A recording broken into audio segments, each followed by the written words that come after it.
Akkam jirtu daawwattoota keenya kabajamoo. Ana Abdii Darajjeetii Moonaa Giraafiks Istuudiyoo irraa. Har'a kitaaba tokko waliin isin barsiisuufan dhufe. Kitaabni kun erga ba'ee waggaa 5 ta'eera. Moree sabboonummaa kitaaba jettudha. Kitaabni kun mana maxxansaa galee kan inni maxxanfamee 2015 gabaarra immoo akka ooluuf kan karoorfame 2016 ture. Kitaaba kana keessaa seenaa garaagaraatu raawwateera. Kitaabni kun dursitee waa argiti turte. Kitaabni kun kuusaa walalooti. Walaloo 56 of keessaa qabdi. Wanti kitaaba kana keessatti barreeffame hundinuu ta'aniiru, sichis kan ta'uuf deemantu jira. Baay'ooliin fakkeenyaa fi dhiyoomatti kan yaadannoo irreechatti taateen taate waggaa isaatti kitaabni kun maxxanfamee waggaa isaatti irreecha irratti balaan sun hundinuu qaqqabeera. Maa'inni kana isinitti immoo kan hin barbaadeef barreessaan tokko amala barreessaa tokko asumaan isinitti himee darbu fedheen. Barreessaan tokko seenchariiwwan dhaloota dursee waa argee waa tilmaamee waa barreessuu danda'u qaba. Barreessaan Ameerikaa beekamaan tokko asoosama barreesse. Asoosama sana keessatti namoonni yommuu cidha isaanii addeessa irratti godhatanii barreesse. Inni barreesse waggaa 100 booddee dhuguma immoo namoonni addeessa irratti cidha godhachuu jalqaban. Namni kun gaafa barreesse addeessa irratti cidha godhachuu miti, addeessayyuu hin abuuramne ture. Namni gara addeessaayyuu abuuruu deemuu hin danda'u ture.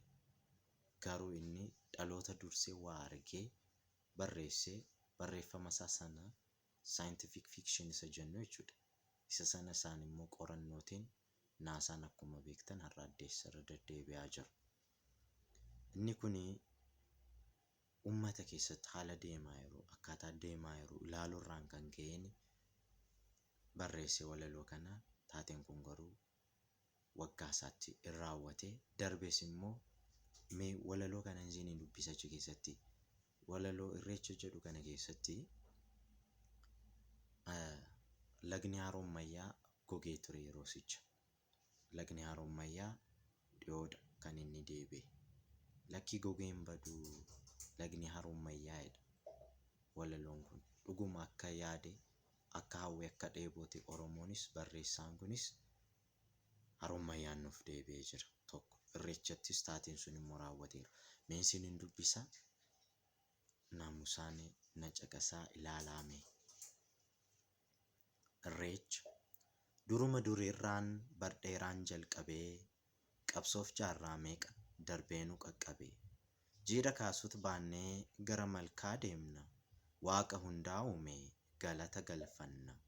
Dhoksaa biraan qabum waa'een irreenfannaa. Xibaaran xibaarroo jawweedhaaf hin qalluu hin soorroom sheeyxana.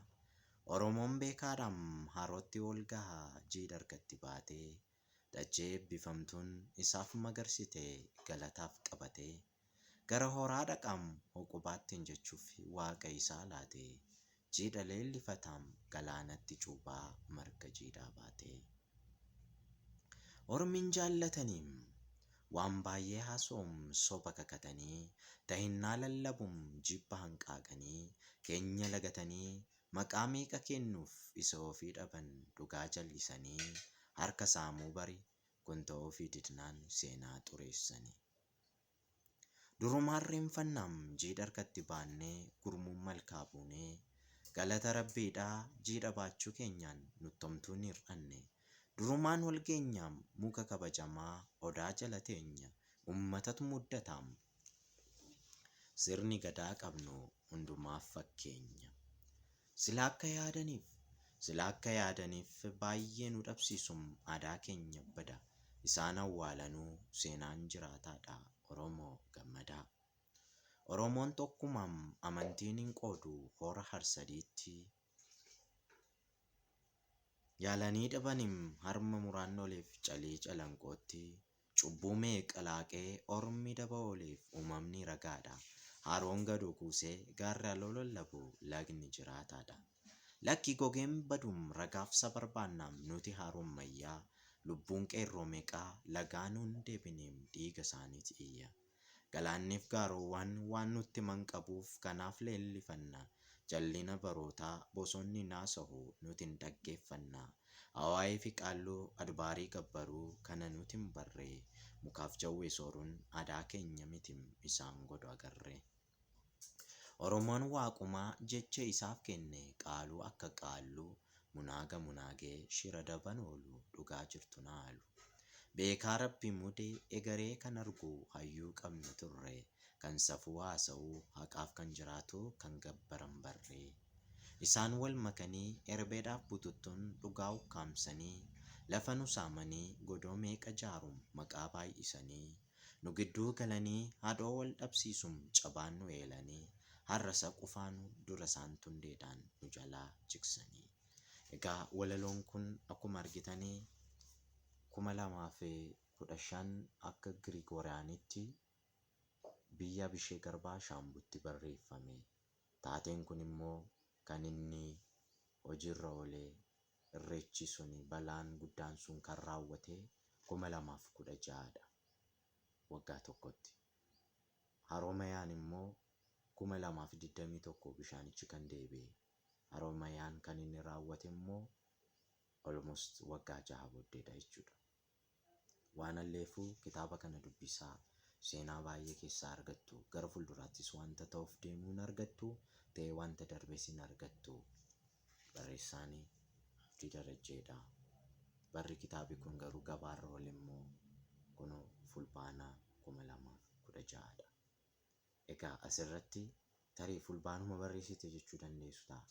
Kitaabni tokko mana kitaabaa mana maxxansaa hammam amma turuu danda'u isin beektu. Guyyaa tokkotti halkan tokkotti wanti kun barreeffamuu maxxanfamuu akka hin dandeenye beektu. Kitaabni kun namoonni baay'een bitanii harkaa qabu isaanuu ragaadha. Namoonni hin binnes bitaa dubbisaa galatooma.